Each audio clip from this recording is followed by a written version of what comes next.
Cae la tarde y en un rincón de la ciudad, en un pequeño jardín, alguien cuenta una historia, reflexiona en voz baja o conversa, paseándose bajo los árboles. Es hora de volver a casa, bajar la velocidad y darle tiempo al tiempo. Christian Warnken nos abre la verja de su jardín para que respiremos aire puro y oxigenemos el espíritu. En Pauta, aquí comienza Desde el Jardín. Una presentación de AFP Habitat, presentes en tu presente, preocupados por tu futuro. Y Grupo Educar, construyendo el futuro de la educación técnico-profesional en Chile. Lo esencial de toda exploración será volver al propio jardín y ver las cosas por primera vez, decía el poeta T.S. Eliot. Muy buenas tardes, queridas y queridos radiovidentes. Son exactamente las 7:01 de la tarde. Acabo de abrir la verja de madera de mi jardín y me paseo por este jardín ya otoñal. Se va haciendo cada vez más otoñal el jardín y también la ciudad. Y me voy acostumbrando al nuevo horario otoñal, al que de a poco le voy encontrando un sentido, a pesar de que oscurece más temprano y me pierdo una hora de paseo con la luz para mirar mis plantas, mis flores en la tarde. Sin embargo, agradezco que en la mañana la luz llegue antes. Por lo menos es algo que yo agradezco. Quiero saludar especialmente a quienes nos escuchan en Antofagasta, en el norte, a quienes nos siguen en la quinta región, Viña del Mar, Valparaíso, y a todos los radiovidentes sureños desde Temuco a la austral Punta Arenas. Y ustedes saben que me gusta cruzar desde mi jardín por lo menos una vez a la semana al patio de la escuela. Y caramba que es urgente cruzar hoy al patio de la escuela de las escuelas de Chile.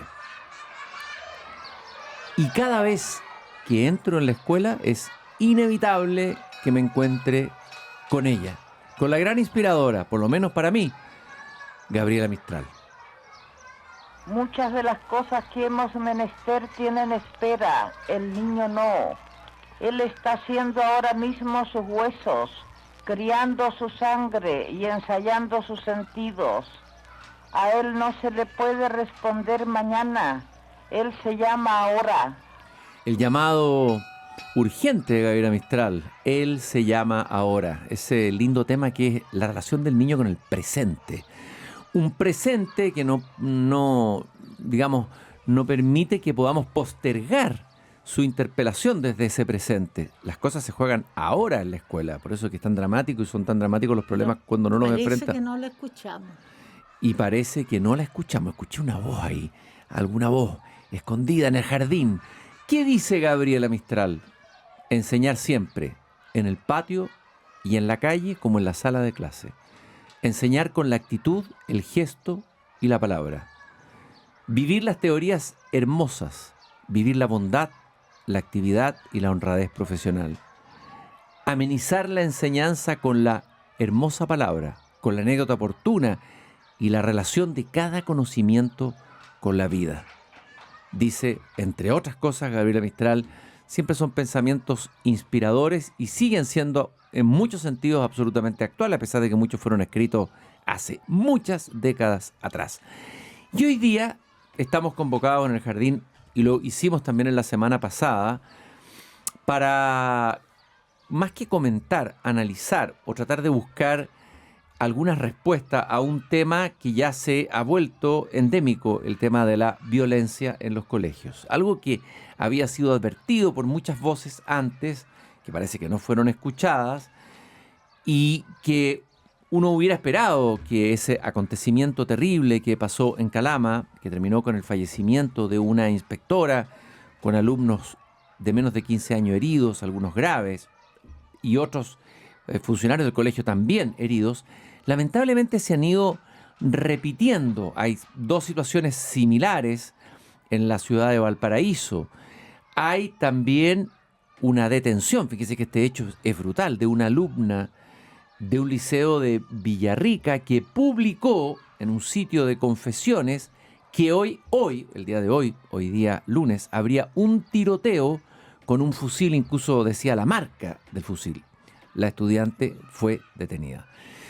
Y para conversar en profundidad de esto, para ir más allá de la superficie de la noticia de la que se hace bastante uso y abuso, a veces incluso los medios de comunicación, he querido invitar hoy día a una sabia de la educación en nuestro país. Ella ha estado antes conmigo en el jardín. Le voy a pedir incluso que se acerque un poquito más al micrófono para escuchar su bella voz. Me acompaña hoy día en la tarde Neva Milicic. Ella es psicóloga de la Universidad Católica, tiene un doctorado en psicología de la Universidad de Gales, es doctora en filosofía por la Universidad de Wales en Gran Bretaña y magíster en educación por la Universidad Católica. Ya le conocemos su trabajo en el ámbito que hoy día se vuelve tan importante de la educación emocional. Tengo en mis manos un libro editado por el prestigioso sello Paidós, Educación Emocional, Claves para el Bienestar en el siglo XXI, cuya autoría es de Rafael Vizquierra, Arnaldo Canales y Neva Milicic, que está hoy día, esta tarde, con nosotros en el patio de la escuela, aquí al lado de mi jardín. Muy bienvenida, Neva, a esta conversación. Muchas gracias, Cristian, por invitarme y por poder desahogarme de la angustia que me embarga hoy día. Ajá. ¿Cuál es la angustia más profunda que tiene? Bueno, la escuela reproduce las situaciones sociales. Entonces estamos escandalizados por un episodio tan doloroso de violencia escolar que ataca a una persona que ha dado la vida por la educación, pero no nos escandaliza la guerra. Claro. No nos escandaliza el matonaje que se hace por los medios de comunicación. Te voy a destrozar, te voy a volver a la edad de piedra, te voy a atacar, Eso se normaliza. Se ha ido, exactamente. Bueno, hay mucha gente que se escandaliza, pero se ha ido normalizando, es verdad. Se normaliza. Y claro, y aunque te escandalices, resulta que la gente lo dice con orgullo. ¿Ah? Vas a ver la que te va a pasar. O sea, vivimos y los niños están en un mundo completamente de amenaza. Venimos diciendo que la educación está en crisis. Cristian, tú me conoces hace... Imagínate, hace la friolera vamos a dejarlo ahí en suspenso, claro, de ¿no es muchos cierto? años. Y hemos dicho que la educación necesita repensarse, replantearse, y la verdad es que nadie escucha, ¿ya? Ahí el hijo de una amiga mía dice, put money into the problem. Y aquí hay que poner dinero en la educación. Mientras los profesores ganen lo que ganan, mientras los cursos sigan siendo de más alumnos de lo necesario, mientras no se haga codocencia, mientras no se tengan claves para anticipar lo que puede pasar, mientras no se capacite a los profesores en educación emocional, a estar alerta a las señales. Yo hace tiempo que vengo hablando y todos me dicen, claro, es muy caro. Sí, es muy caro. La codocencia es muy cara. El espacio escolar ya no es un espacio seguro. Las consecuencias de la violencia escolar y especialmente de estos episodios traumáticos se pagan hasta 20 años después sin los seguimientos. Los niños no van a rendir lo mismo de vuelta. El modelaje de la violencia va a seguir. Estas seguidillas de amenazas van a seguir. Es necesario crear un clima seguro y para eso posiblemente hay que hacer codocencia.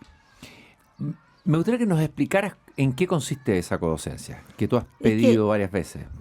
Si una persona está sola en una sala de clase y un niño saca un cuchillo, ¿qué posibilidad tiene de contenerlo? Si hay dos, ese puede llamar por teléfono, puede salir, puede controlar, puede sujetar.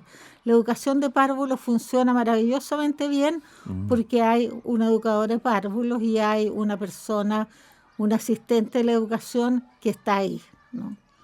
Con los adolescentes que están completamente desregulados, que están en ocasiones, francamente, llegan con armas, pero también llegan con droga, pues. Es cierto, eso es verdad. Y entonces, ¿cómo los contiene? Y aquí entonces tenemos una otra imagen de lo tremendo que es la desigualdad en educación, ¿no? Porque esto es mucho menor habiendo también en los colegios privados, porque son menos alumnos por curso, porque hay más paraprofesionales. Tampoco tienen codocencia, pero por lo menos hay menos alumnos por curso.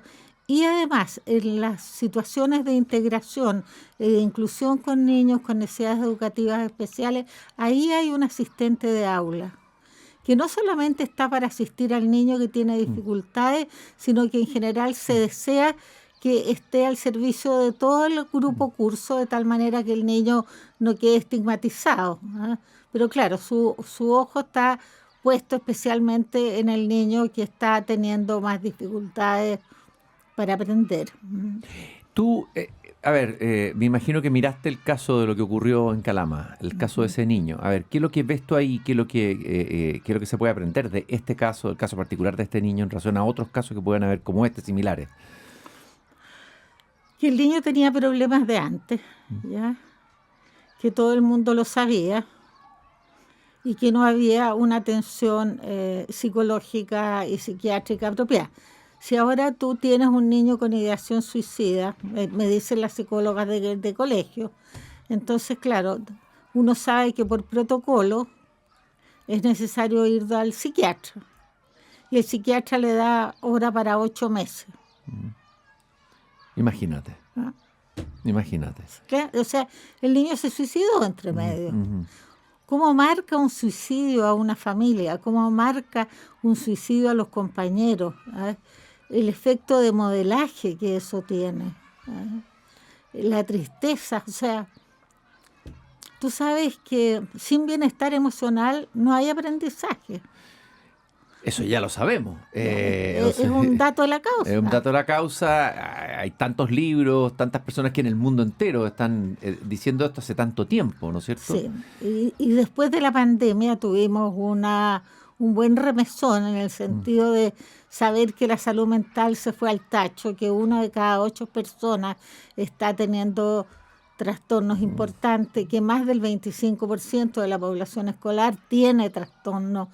Entonces, esto tendría que ser, es decir, esto tenemos que arreglarlo ya. Esto es una emergencia psiquiátrica.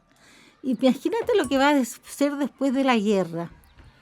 Si es que logramos terminar con la guerra o la guerra no termina con nosotros. ¿Ah? Desde luego. El miércoles vamos a saber Vamos a saber si se volvió la edad de piedra o no se volvió la edad de piedra, ¿no? Claro, pero algunos creen que va a mandar a los otros a la edad de piedra, pero podemos volver. Einstein lo dijo.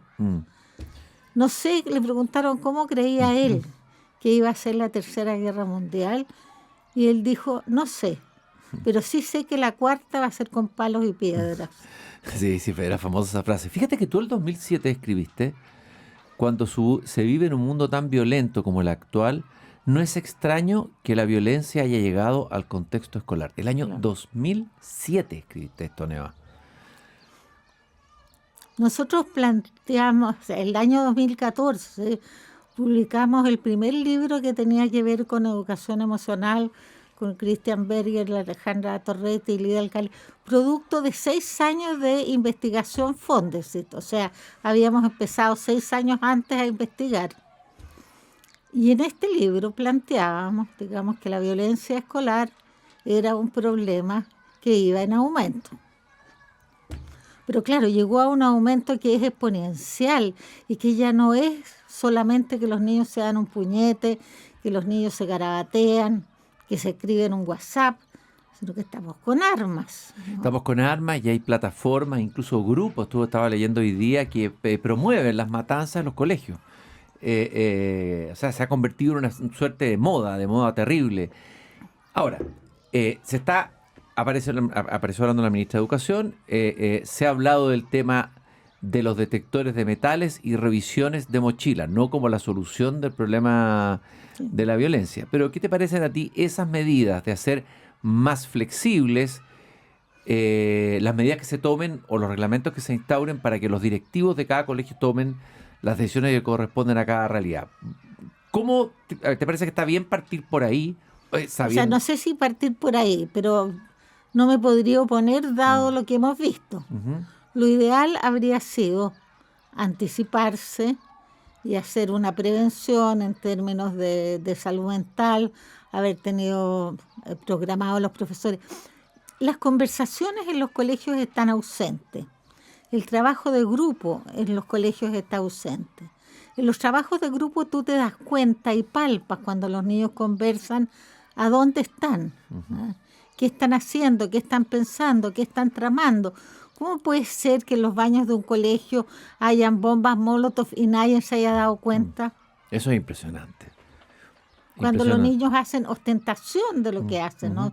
No es que sean unos artífices del escondrijo, sino quieren llamar la atención, quieren manifestar su molestia y uno lo sabe.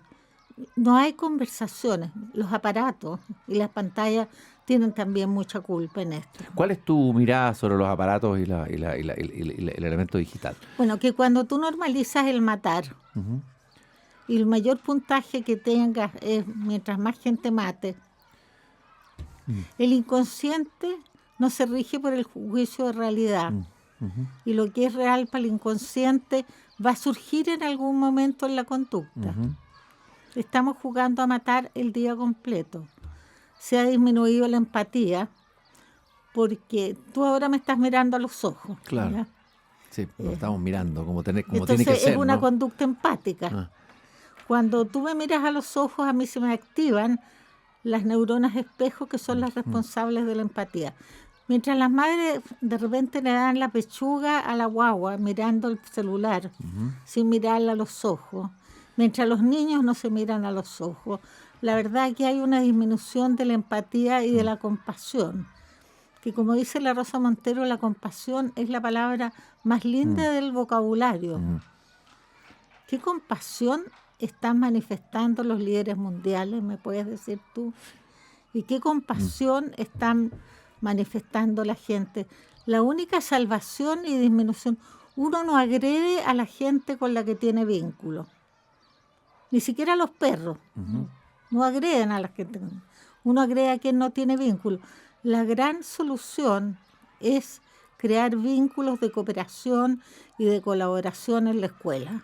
¿Qué te parece la columna que escribió Carlos Peña, me parece que el domingo anterior, en el Mercurio, en que él habla que este es el síntoma de la pérdida de autoridad del profesor en la sala de clase, que se instaló la anomia en la sociedad y también en la sala de clase, en el colegio, y que es la pérdida de autoridad del profesor, que hay que recuperar de una vez por todas la autoridad. E incluso critica este discurso más de las emociones como un discurso un poquito medio blandengue, por decirlo así, pero que el tema de fondo es ese. ¿Qué piensas tú de esa? Voy a buscar porque creo que la tengo por acá la columna, pero ¿qué piensas de esa postura de Carlos Peña?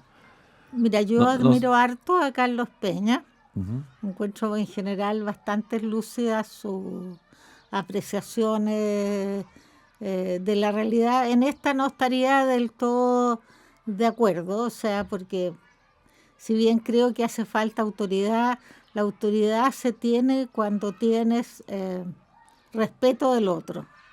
Lo otro es autoritarismo, ¿no es cierto? ¿Te acuerdas tú que en la dictadura decíamos con un rifle al frente? Bueno, todos lo hacemos, pero eso no es autoridad, ¿no? Es autoritarismo, ¿no? Pero se habla mucho de la pérdida de la autoridad del profesor, que el profesor ya no tiene autoridad, que el alumno ya no respeta esa autoridad y que está degradada, depreciada esa autoridad y que por lo tanto... Claro, pero si es que además la sociedad no valora a los profesores. O sea, es una sociedad en que el billete es lo único que importa. Yo te contaba que yo había pedido un libro a mi editor para traerte y me dijo que no. Como yo me aburrí de comprar mis propios libros, te quedaste sin libro.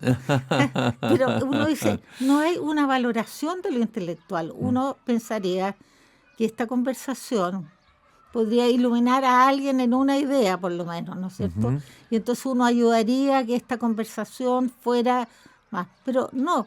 Ahora, mientras al profesor se pague lo que le pague y los niños sepan que es el último en el escalafón profesional. Claro, hay un desprecio ahí, ¿no es cierto? Un ninguneo, como diría Gabriela Mistral, del profesor. ¿No es cierto? O sea, entonces, ¿qué? ¿Ah? ¿Qué otras experiencias? Cuando no se les pagó la deuda histórica durante años, ¿cómo se trampea a los profesores? O sea, significa que tú te los puedes bypassear, ¿ya? cuando no atiendes a sus derechos, a sus necesidades. Si tú piensas, hay un tipo que vino de Finlandia 5 veces a Chile. ¿Quién era? Un experto en educación. Experto en educación, ¿ya? Finlandés. Que dio bastantes indicaciones. Y la última vez que vino dijo, no vengo más. Mira, ¿y por qué?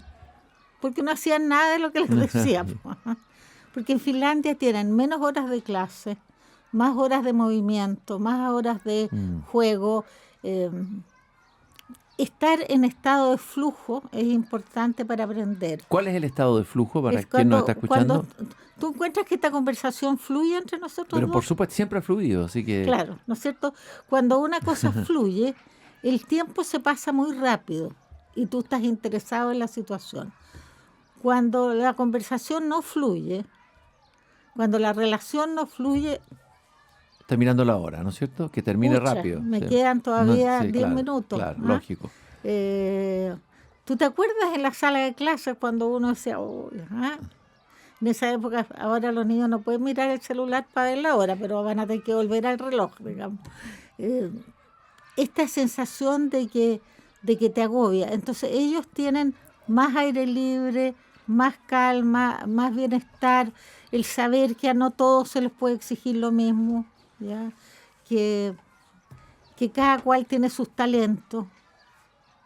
Bueno, eso es importante para que los niños no hagan, porque se sabe desde el año 40 y tanto que toda frustración provoca agresión. Uh-huh. Los niños están frustrados en la sala de clase porque no aprenden en lo que les cuesta aprender, y los otros se aburren porque dicen que los profesores repiten. O sea, la sala de clases como tal es un modelo agotado. Obsoleto. Si tú ves, en cambio, cuando, no sé, el otro día fui vi más bien el campeonato de colores de un colegio de Santiago en que las niñitas hacen unas tremendas obras de teatro, guiones, trasnochan todas las noches, hacen juguetes, ponen poesía, ponen arte, ponen música, y son ellas creando. Y trabajan sin parar, como hormigas, ¿ya? O sea, la motivación, el hacer, el aprender haciendo, el aprender colaborativamente y en grupo puede ser una mucho mejor manera, y ya lo dijeron en el año, no sé, era Montessori, en qué año fue, pero fue en el siglo pasado. Cuando escuchábamos estas noticias de asesinatos y matan profesores, entra un alumno con una metralleta y le dispara a sus propios compañeros en Estados Unidos, decíamos, esto es Estados Unidos, es una sociedad que está enloquecida, y nos venía una perplejidad absoluta, ¿no es cierto? Después lo vimos también en otros países, pero de pronto empezamos a verlo acá, ¿no? Decíamos la característica de la sociedad norteamericana, por el tema del culto de las armas, etcétera, etcétera, etcétera. Pero ahora tenemos el problema aquí. O sea, este es un problema ya global, no es solamente un problema de Estados Unidos o de algunos países desarrollados. También es un problema nuestro. ¿Hay alguna experiencia interesante? Tú acabas de contar lo de Finlandia, pero alguna experiencia interesante en el ámbito en el mundo de la educación fuera de Chile, que podamos observar y que haya tenido resultados positivos en este tema, en el tema de la convivencia escolar, en el tema de la violencia, en el tema de todo lo que hemos venido conversando acá, Neva?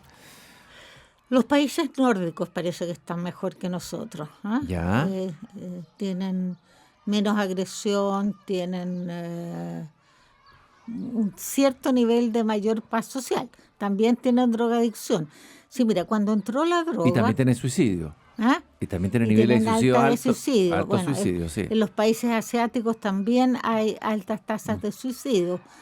Así que de verdad uno puede decir que hay experiencias aisladas que resultan. Hay colegios que tienen menos nivel. En general se dice que la proporción de niños por curso es importante, que la codocencia es importante, que el tiempo libre es importante. El tiempo libre, la importancia del ocio, ¿no? Exactamente. El otium.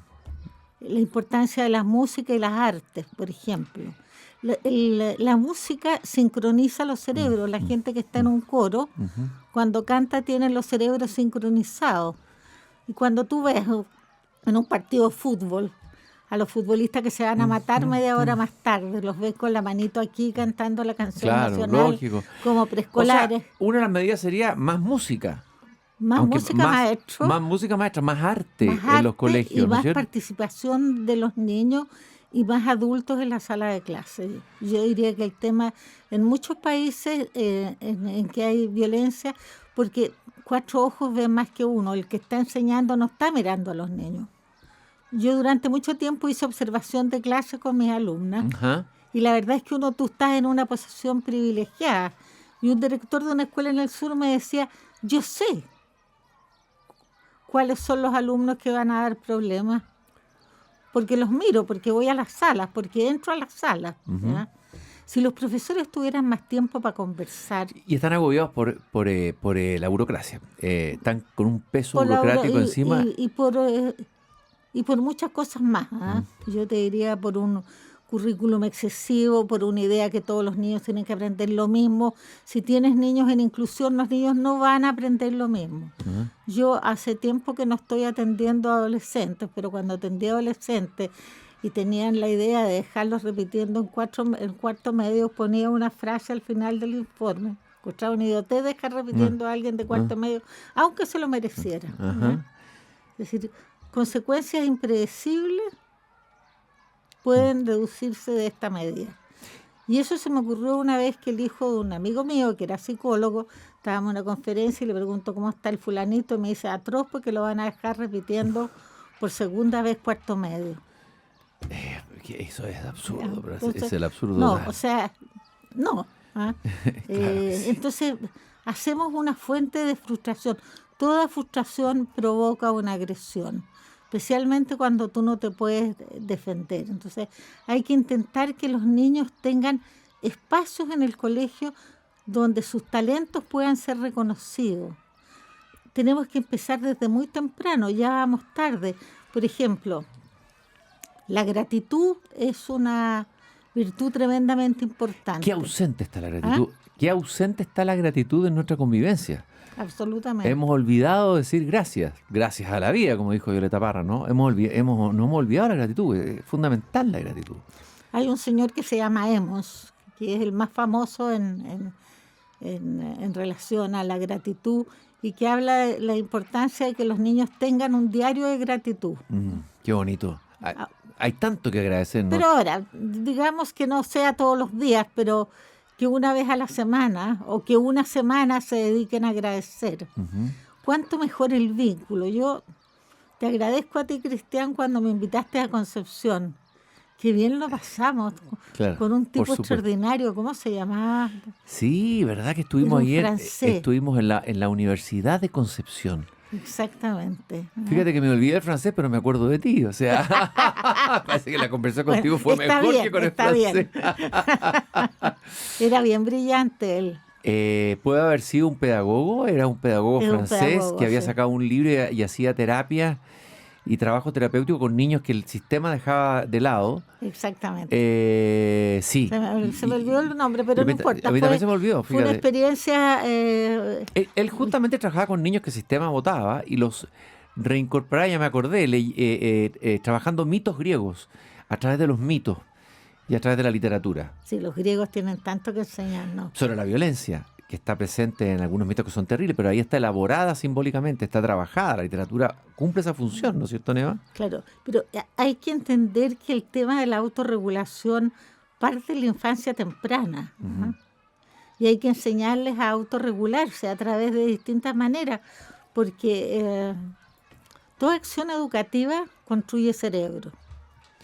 Y toda acción negativa destruye el cerebro. Claro. Y todo lo que no se hace no construye cerebro.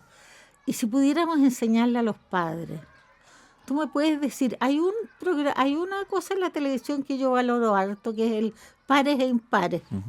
Pero ¿cómo no hay un programa en la mañana para las madres, para ayudarlas a hablar y entender? ¿Cómo no hay grupos de padres con niños con TEA, que además están sobrediagnosticados? Así que no es, o sea, uno dice, hay tantas instancias en que podría haber atenderse a la formación emocional, especialmente en los primeros años. Sí, desde luego. Porque es la construcción del cerebro. Yo me muevo mucho en bus, oye, Neva, y veía el otro día dos mamás jóvenes que con la mejor intención, niñitos, pero casi guaguitas que los llevaban al jardín. A los dos le ponían el aparato y estaban felices Qué tranquilo está el niñito, comentaban entre ellos. Así está tranquilo y no molesta. Claro. Y metido en el aparato desde los 2 años, 3 años, 4 años, ¿no? Falta una educación para padres, es fundamental, fundamental. Neva, si tú tuvieras la posibilidad de darle un consejo a la nueva ministra de Educación, porque aquí hay que focalizar. Hay pánico en los colegios, empiezan a reproducirse estas situaciones, las amenazas que hemos comentado en Valparaíso, también en el sur de Chile, en Villarrica, bueno, lo que ocurrió en Calama. Bueno, se habla de los sensores, detectores de metales, ok, pero hay que agregar algo más. ¿Qué se podría implementar una conversación ahora sobre ya? el tema de la violencia con todos los niños? O sea, esconder la cabeza y no mirar lo que está pasando. Cuando hay humo, hay incendio debajo. Uh-huh. La violencia está en todos los colegios y tenemos que tener una conversación sobre la violencia y sobre la paz. El problema es que no hablamos de la paz, hablamos solamente de la guerra. Sí, eso es lo que aparece en las hablamos de noticias. la violencia, la paz como un valor. Ven la película de Gandhi.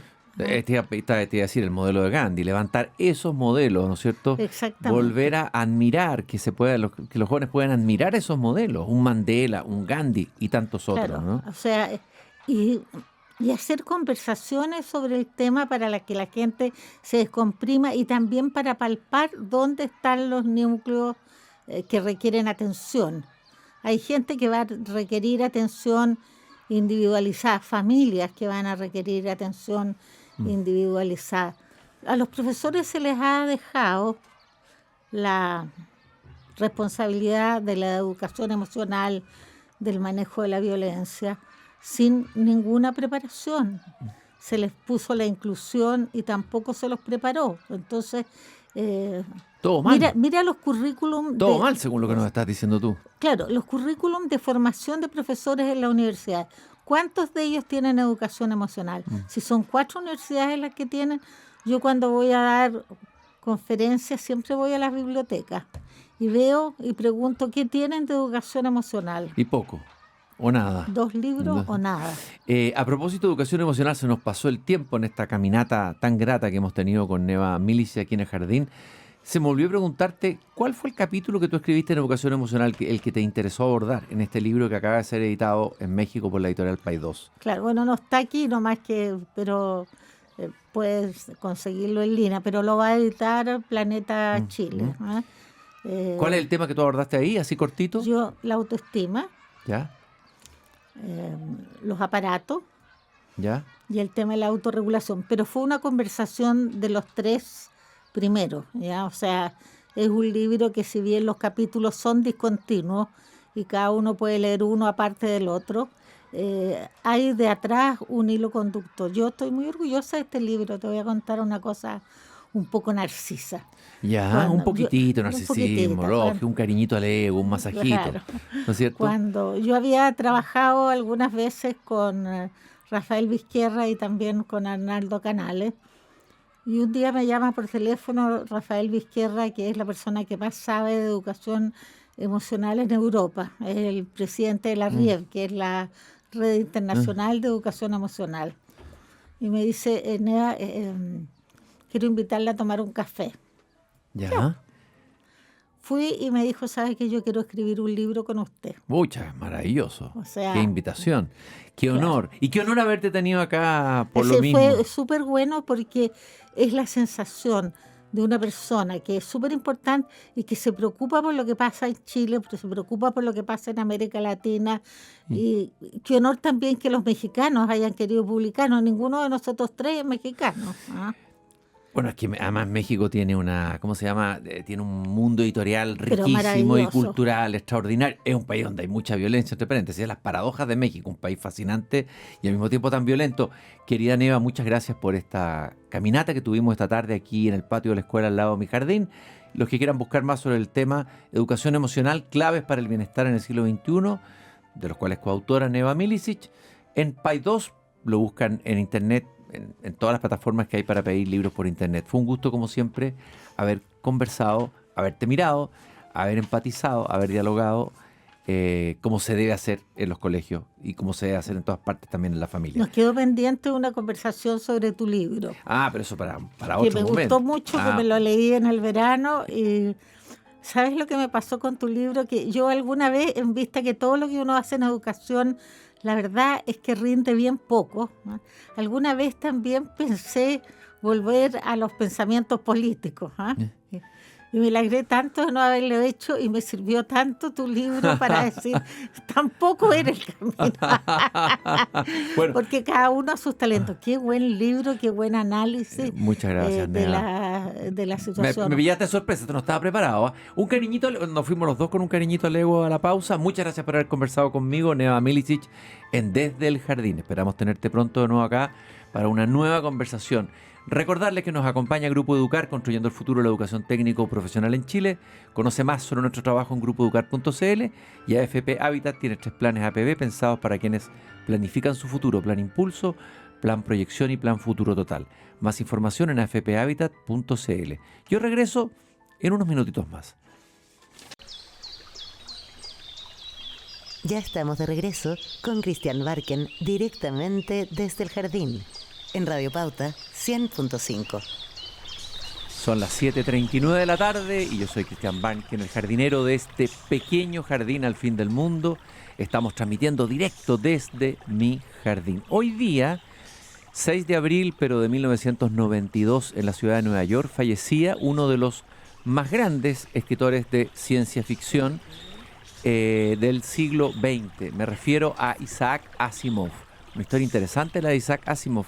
Él nació en Rusia en el año 1920, solo vivió 3 años. Sus padres, que eran rusos judíos, escaparon viendo la circunstancia y de lo que estaba pasando en Europa, en la Primera Guerra Mundial, lo que había pasado, y él se va a transformar en un estudiante de ciencia, en un profesor de bioquímica en una universidad, pero va a cultivar al mismo tiempo su amor por la literatura, y va a publicar, voy a resumir simplemente, muchos de los que están escuchando probablemente no han leído, otros no, y si no lo han leído los vamos a invitar a leerlo, un libro que fue muy importante, publicó varios en una trilogía, el libro Fundación, que tengo aquí en mis manos, de Isaac Asimov.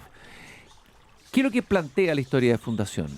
Plantea que en escala galáctica hay una humanidad que prospera desde hace 12.000 años en una galaxia gobernada por el Imperio desde una majestuosa ciudad, la ciudad de Trantor. Y todos creen que, como siempre creemos los que vivimos dentro de una civilización, que la estabilidad durará para siempre. Hasta que un personaje que se llama Harry Seldon predice un futuro de ruina y destrucción. Y este personaje Seldon, desterrado al planeta Terminus, va a establecer una colonia con las mentes más brillantes del Imperio, y esa colonia va a ser la fundación para cambiar el destino de la galaxia. La novela, aparte, no la voy a spoilear, simplemente quiero contar, tiene una dedicatoria maravillosa, una de las dedicatorias más bellas que yo creo que sea una escritora ha hecho a su madre. Dice: a mi madre, de cuyos auténticos cabellos grises yo soy una de las principales causas, dice Isaac Asimov, este escritor ruso-norteamericano. Y parte con un personaje que es un campesino que vive probablemente en un planeta lejos de Trantor, que es la capital de este imperio civilización, que hace un viaje, son viajes que se hacen además con saltos, o sea, a través del hiperespacio, como son distancias muy largas, se pegan un salto, 2 saltos y ya llegaron a Trantor. Y lo único que quiere este guaso, por decirlo así, es conocer y ver la ciudad de Trantor. Así parte la novela Fundación, muy bien escrita. Es un cultor de la ciencia ficción que revolucionó un poco el género, muy importante y muy entretenido de leer. Una vez Kurt Vonnegut, escritor norteamericano que a mí me gusta mucho también, le preguntó a Isaac Asimov: ¿cómo se siente al saberlo todo? ¿Por qué? Porque Isaac Asimov no solamente tenía talento literario, sino que además tenía conocimientos científicos muy potentes. Una frase que dejo como regalo de Isaac Asimov en este día que recordamos su muerte el 6 de abril del año 92 en Nueva York: lo más triste en la vida en este momento es que la ciencia acumula conocimiento más rápido que la sociedad sabiduría. Tremenda y actual frase. No nos vamos a salir de la literatura. vamos en el jardín esta tarde a darnos un pequeño banquete de literatura. Vamos a conversar de Shakespeare. Siempre se puede conversar de Shakespeare, ¿no es cierto? Hoy día Shakespeare de nuevo ha salido en la palestra a partir de una película que ha tenido buenas y malas críticas. Hay shakespearianos que están indignados con la película. Hay otros que han ido a ver la película y les ha fascinado, Hamlet.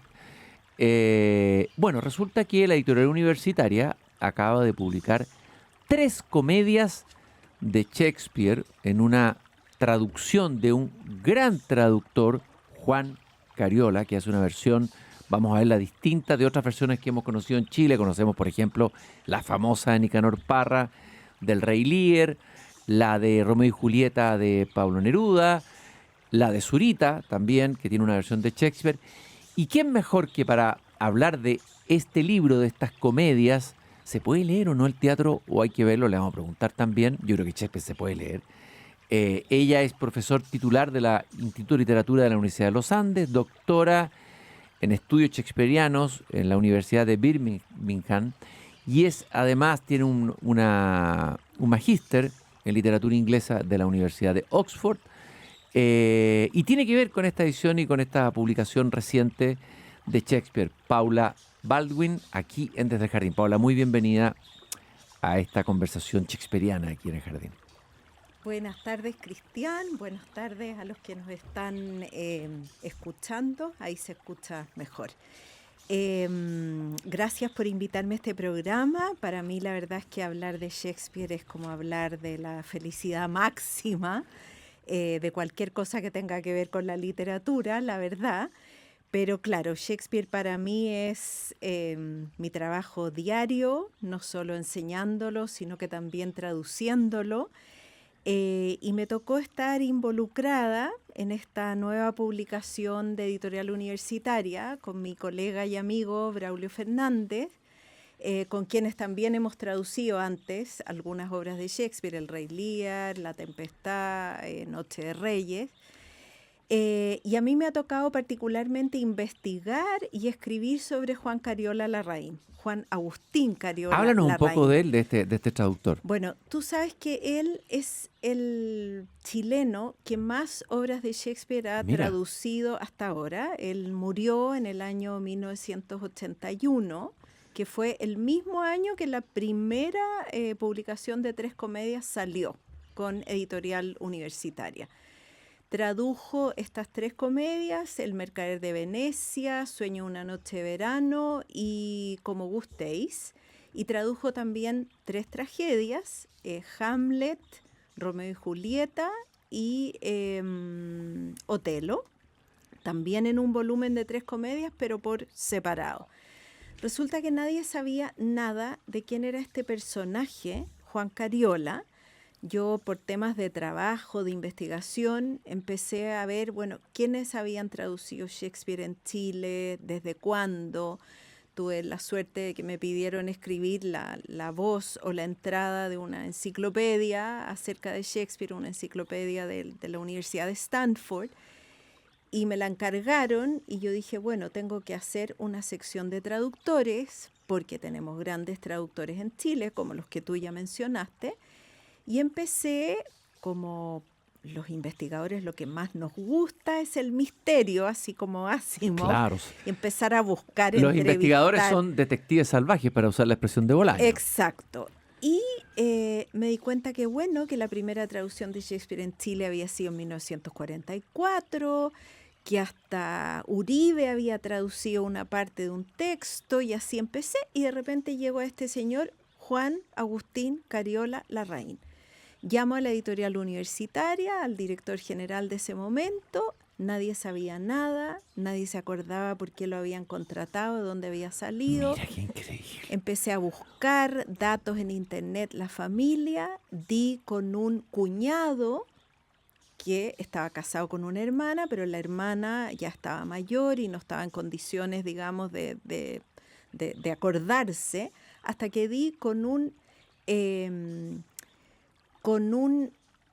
otro hermano de Juan Cariola que me recibió en su casa con su señora y me empezaron a contar. Resulta que este gran traductor chileno era un profesor de estado de inglés. Él estudió para ser Profesor de colegio. Profesor de colegio. Él había estudiado antes en el Instituto Nacional, se murió en 1981, probablemente de un aneurisma. No solo tradujo Shakespeare, tradujo Hojas de hierba de Walt Whitman. Espectacular, tradujo más obras de Shakespeare que no están publicadas, entre otras grandes autores. Esta historia que tú estás contando es la historia de un héroe de la cultura, digámoslo así. Son pequeños héroes de la cultura, desconocidos. Absolutamente. Y decir cuán importantes son las traducciones. A ver, gran parte de la literatura a veces no logra llegar al lector por malas traducciones. Hay que decir que llega mal. Llega mal. Claro. Hay muy malas traducciones. Hay que decir traducciones hechas en Sí, España, a veces por fatales, por grandes casas editoriales. Y en Sudamérica tenemos una tradición de muy buenos traductores, Argentina y también Muy Chile, buena. ¿no es cierto? Hemos hablado de Otto Doer traduciendo a Rilke, en fin, de varios. Ahora, esta traducción de Cariola debe ser muy distinta a la de Parra, que es mucho, no sé, más, es una versión libre. A ver, coloca un balance, ¿cuál te gusta más? ¿Tu opinión? Es que, a ver, yo creo que cada traducción, de alguna manera, así como las obras de teatro, cuando el mismo Shakespeare las escribía, él sabía perfectamente en qué espacio teatral se iban a presentar y para qué público. Uh-huh. Un traductor también tiene una especie de intención traductológica. Y uno sabe, y yo misma, sé perfectamente si voy a traducir para un público académico, si voy a traducir para difusión general, si voy a traducir para jóvenes. Eso no significa traicionar el texto, ni mucho menos, ¿no? A Nicanor Parra le encargaron la obra de teatro para la dirección de Alfredo Castro y para la puesta en escena que se iba a hacer en la Católica. Él sabía que eso iba a eso. ¿Quién será el público? ¿Y qué será su público? Uh-huh. Por lo tanto, la versión, en realidad más que traducción es una versión de Parra, está dirigida a un público chileno, está llena de chilenismo.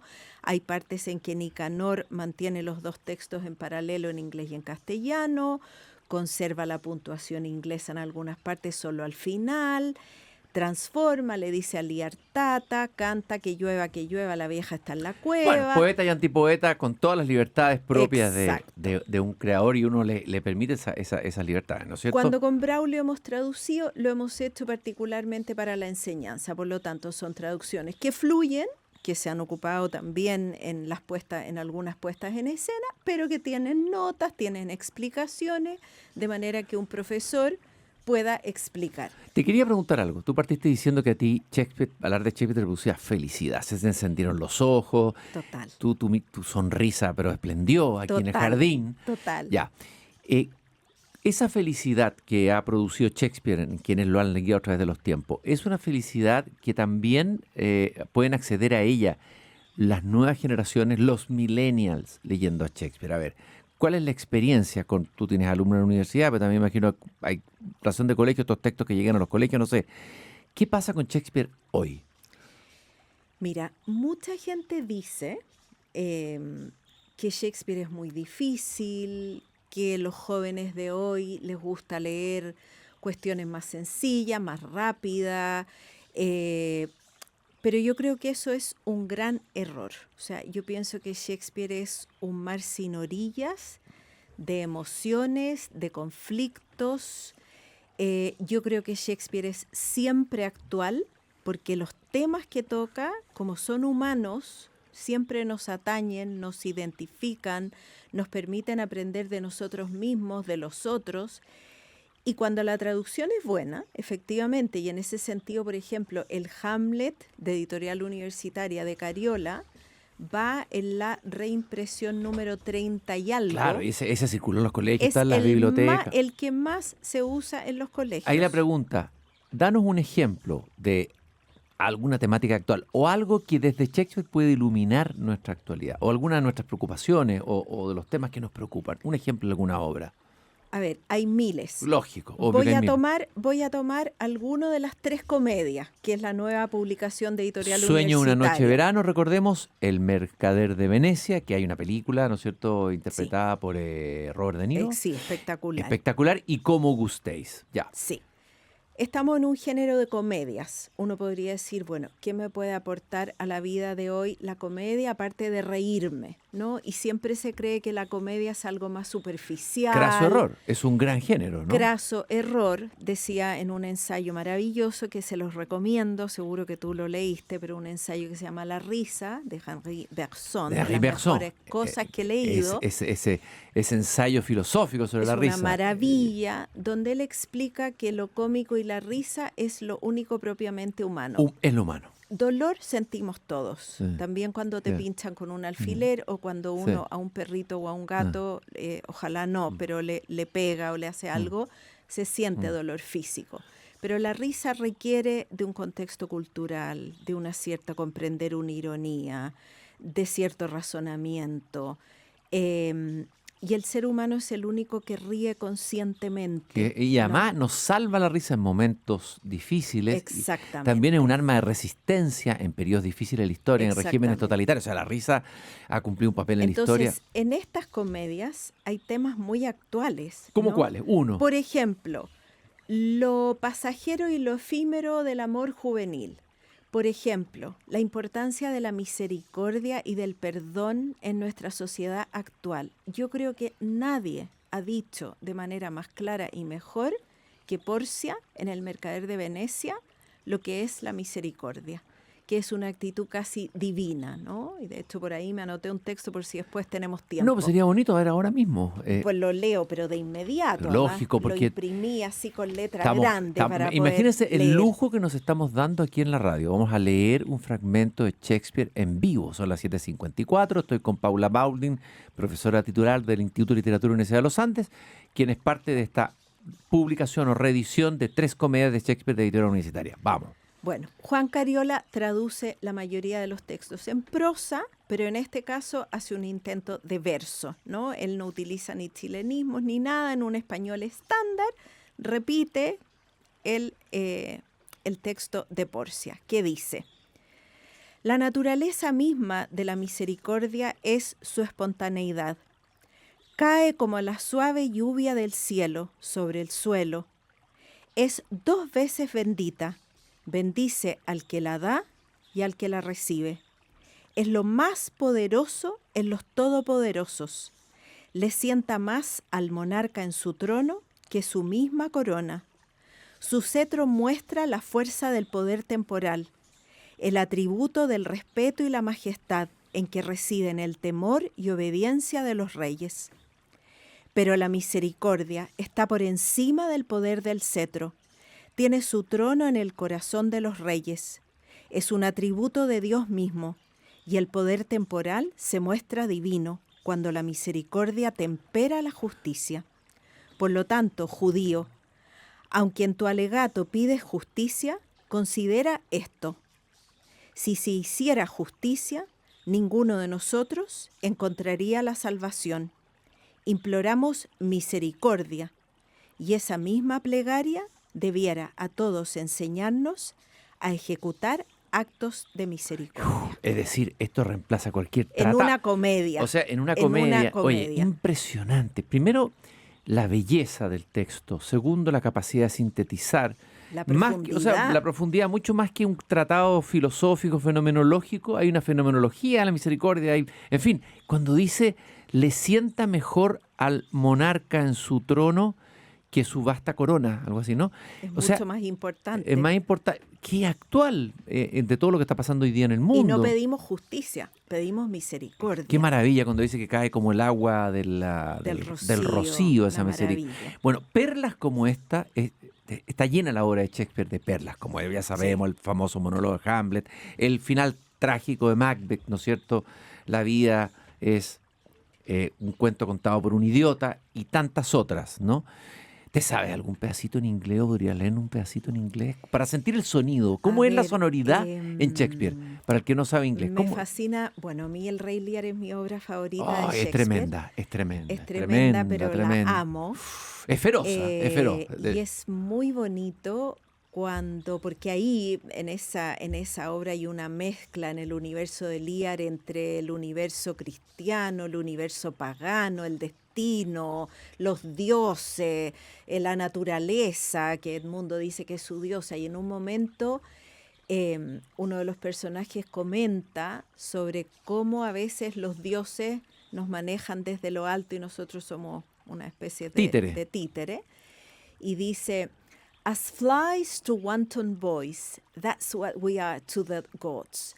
Como moscas para los niños traviesos, o para los niños mañosos, diríamos en Chile, eso es lo que somos para los dioses, ¿no? Uno a las moscas las echa, como a las polillas, ¿no? Qué tremendo. A ver, ¿Shakespeare era optimista o pesimista sobre la naturaleza humana? Excelente pregunta. Diría que, aunque muchos autores, incluido Tolstoy y otros, y en concreto sobre El Rey Lear, dicen que es una obra nihilista, pesimista, etc., yo difiero de esa opinión, y si miro el universo de creaciones de Shakespeare, incluso en las tragedias más fatales y más oscuras, como un Macbeth, como un Otelo, como las grandes tragedias, o un Romeo y Julieta, que también termina con esos jóvenes muertos, siempre hay un dejo de humor, siempre hay una vuelta de tuerca, siempre hay un personaje más bondadoso que queda vivo, siempre, por ejemplo, en los romances, La Tempestad, El Cuento de Invierno, Pericles, siempre hay un perdón. No estoy hablando ni siquiera de un perdón cristiano, entendido como algo católico, pero siempre hay una especie de reencuentro, de reconciliación, a veces muy tarde, como en el caso del Rey Lear, uno dice, lo que tuvo que pasar, pero yo tendería a pensar que en Shakespeare siempre hay una ventana abierta. No me atrevo a decir optimista, pero siempre hay una ventana y hay una salida para el conflicto dramático. Y si hay alguien que ha penetrado en lo humano, bueno, tú sabes que Harold Bloom dijo que Sí. Shakespeare era el inventor del humano. Quizás Claro. está exagerando un poco, pero Un poquito. si hay alguien que logró entrar en lo humano, si hay un autor, es este. Y por lo tanto, por todo lo que tú nos has dicho, Paula, en esta preciosa conversación en esta tarde aquí en el jardín, es que Shakespeare es un autor absolutamente actual. Cortito, breve, tu juicio de la película Hamlet. A mí la película Honestamente. me gustó muchísimo, me pareció que la ambientación era perfecta, espectacular, el mundo del teatro, el mundo rural de Stratford-upon-Avon. No me gustó el invento del padre de Shakespeare violento, tampoco me gustó que Anne Hathaway parecía una especie de hechicera cuando en realidad todas las mujeres de la época eran las que hacían las medicinas. Sí me gustó mucho el enfoque de lo que significa la muerte de un hijo. Creo que ese es el centro de la película, ese es el dolor, eso es lo que quiere comunicar. Me faltó algo más sobrenatural. Nunca se menciona ninguna esperanza o trascendencia o qué es lo que va a pasar después de la muerte. Pero claro, en la novela de Maggie O'Farrell tampoco. Sí. Entonces no culpo a la directora porque ella se basó En la novela, que Sí, muchos también han sí. alabado. Yo la tengo ahí, no la he leído, confieso que no la he leído y tampoco he visto la película, así que me importaba mucho Tiene tu juicio. pasajes muy buenos la novela, algunos pasajes líricos en el bosque. Ya, siempre, Paula, tratamos de terminar el programa con alguna canción o por lo menos un pedacito, nos vamos con un tema que yo coloco aquí en mi tocadisco ochentero y tú nos recomendaste, para cerrar esta conversación de Shakespeare, a Sting cantando a John Dowland, la canción Come Again. ¿Por qué? Brevemente, cortito. John Dowland era uno de los músicos más importantes de la época de Shakespeare, compositor, se paseó por todas las cortes europeas, era la moda de la música, solían ser las canciones tipo baladas de amor, de declaración de amor, y tocadas con un instrumento muy renacentista que es el laúd. Y Sting, que es un estudioso de la música, ha hecho muchos conciertos y ha grabado canciones de John Dowland. Con esa música nos vamos para que quede reverberando el espíritu de Shakespeare, la poesía de Shakespeare, la humanidad de Shakespeare. Paula, fue un gusto haber conversado contigo. Te vamos a traer de nuevo con más tiempo para seguir conversando de Shakespeare. Muchas gracias. Muchas gracias, querido radiovidente. Nos encontramos mañana nuevamente aquí cuando a las 7 de la tarde vuelva a abrir la verja de madera de este jardín.